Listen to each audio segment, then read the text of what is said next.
Les titres de la semaine. Nash en résidence, naissance d'un spectacle. La ressourcerie, une seconde vie pour les objets. La ferme géante, c'était vachement bien.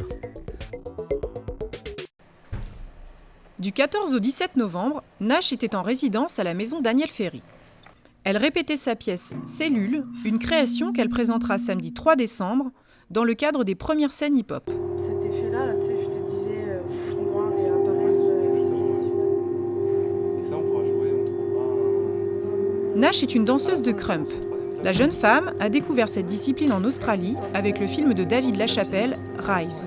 J'ai senti que ma spécificité à moi, mon univers à moi, était mis en avant et avait la possibilité de s'exprimer d'autant plus dans le crump. Parce qu'il y a une forte, il y a une forte notion de caractère. Il y a la technique, il y a les mouvements qu'il faut répéter encore et encore. C'est beaucoup de travail pour les intégrer. Mais après, l'autre dimension du crump, pour moi, qui est génial, c'est comment on crée un personnage, un ou plusieurs, comment on les fait vivre ces personnages, comment il y a une sorte d'attitude, une sorte de grandeur, des fois une sorte de quelque chose de plus renfermé, de plus animal, de plus monstrueux, et à d'autres moments des choses qui sont plus légères, qui peuvent faire sourire.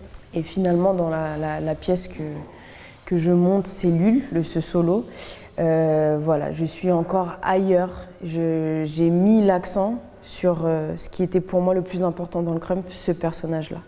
Donc j'apporte quelque chose qui est quand même de l'ordre de mon univers et qui sort de on va dire, du cadre à proprement dit crump.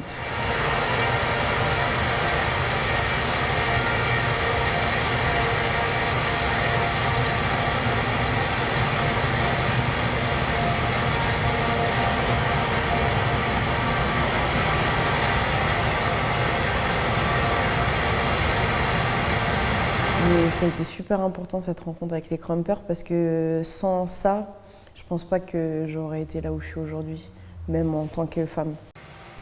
Pour rencontrer Nash et découvrir le crump, un stage gratuit est organisé le 3 décembre de 14h30 à 16h30 à la maison Daniel Ferry. Aujourd'hui, je fais de la mosaïque en coquille d'œuf.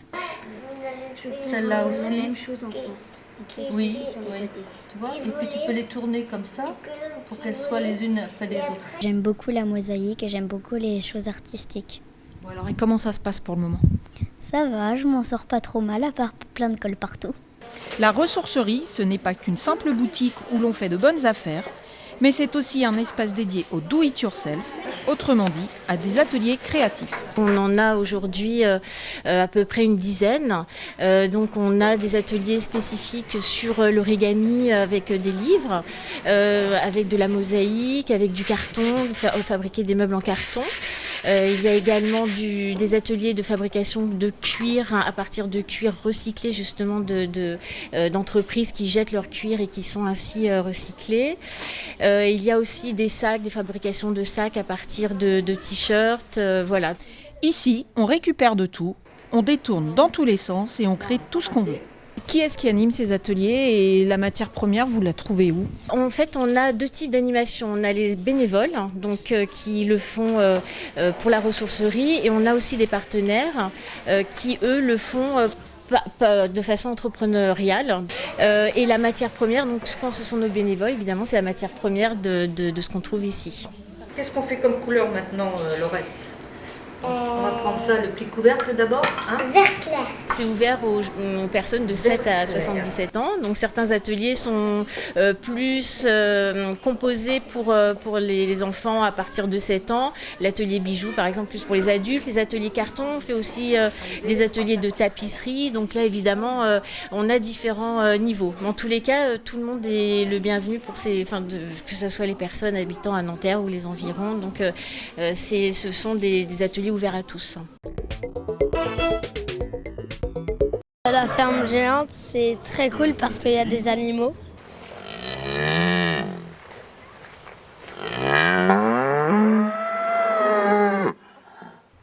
Fin novembre, c'est la tradition, c'est la ferme géante. Cette année, Mes petits-enfants ne sont pas là, ce sont des petits Américains. Et donc, quand ils ont découvert les poules, les canards, les dindes, etc., ils étaient heureux.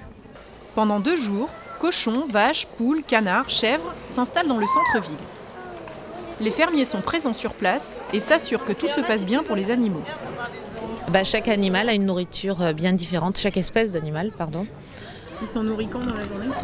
Le cochon, on va dire 3 fois par jour. Tous les herbivores, plusieurs fois par jour avec du foin, bien sûr.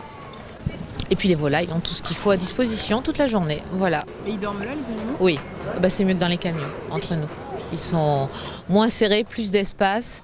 En fait, je pense qu'on fait tout en fonction de l'animal, voilà, du bien-être. J'adore voir les animaux, ma fille aussi, donc c'est vrai que ça fait toujours plaisir de pouvoir les voir comme ça. Et en plus, on sent qu'ils sont bien entretenus et tout, donc c'est vrai que ça fait plaisir à voir.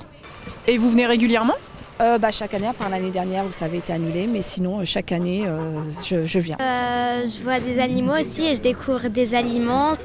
La ferme géante, c'est aussi l'occasion de découvrir les spécialités du terroir, avec plus de 60 exposants venus de toute la France. Ça, c'est un flan, ça s'appelle un fion. C'est une préparation avec beaucoup d'œufs, peu de sucre, du lait, de la crème fraîche et un petit peu de vanille. Le mot fion, c'est le patois de la région qui veut dire flan. Rendez-vous l'année prochaine pour la 21e édition de la ferme géante. La suite en bref. Concertation sur le prolongement du tramway T1. La 3e réunion publique de concertation aura lieu le 5 décembre à 19h30 à l'école Sayad à Nanterre, 56 rue Abdelmalek Sayad. Cette réunion publique portera plus spécifiquement sur les secteurs de la préfecture, Joliot-Curie et Nanterre-la-Boule. Restos du Cœur. La campagne hiver 2016-2017 des Restos du Cœur débute. Outre la distribution de denrées alimentaires, l'équipe des Restos du Cœur peut vous aider lors de vos démarches administratives, la recherche d'un emploi ou encore la régularisation d'un titre de séjour. Festival Nanterre-sur-Seine. Le festival Nanterre-sur-Seine aura lieu du 28 novembre au 2 décembre à l'Université de Nanterre. La 7e édition s'ouvrira avec le spectacle hors compétition Mimouniekita, cabaret électrique, lauréat du Grand Prix Nanterre-sur-Seine 2015. Tout de suite, la question de la semaine. Le 25 novembre est une journée consacrée à l'élimination de la violence à l'égard des femmes. En 2016, quel constat faites-vous de ce fléau ? En 2016, il y a toujours autant de femmes victimes de violences, malheureusement. Une femme sur 10 est victime de violences dans notre pays. Ce qui avance, c'est les avancées juridiques en la matière. Donc on a des lois, notamment la dernière de 2014, qui protègent d'autant mieux les femmes victimes de violences. Par violence faite aux femmes, violence conjugale, on entend toutes les formes de violence, qu'elles soient physiques, sexuelles, administratives, le fait de voler les papiers par exemple, économiques, le fait d'interdire à quelqu'un de travailler, et les violences psychologiques et verbales, d'insulter au quotidien. Tout ça, ça rentre dans le cadre de la loi et c'est interdit. Dans ce cas, il faut aller porter plainte. Ensuite, la police fait des réquisitions aux unités médico-judiciaires. Là, on va voir le médecin de la police qui va voir l'ampleur, qui va qualifier les violences, qu'elles soient physiques, comme je disais, sexuelles ou psychologiques, puisqu'on a aussi des psychologues qui peuvent voir le retentissement psychologique. Et ensuite, il y a une procédure judiciaire qui peut aller jusqu'à une condamnation, une protection, une mise à l'abri des femmes victimes de violences. On peut avoir des mesures d'éloignement du conjoint violent. On peut avoir un maintien des femmes au domicile. C'est important de leur dire, elles ont des droits sur les appartements, par exemple. Elles ne sont pas obligées de se retrouver forcément dans des centres d'hébergement à l'autre bout de Paris, de se retrouver avec les enfants, à courir dans les différentes démarches. Donc voilà, c'est pour ça que le droit, c'est important, puisque ça protège les femmes victimes de violences. Merci de votre attention et rendez-vous le 5 décembre.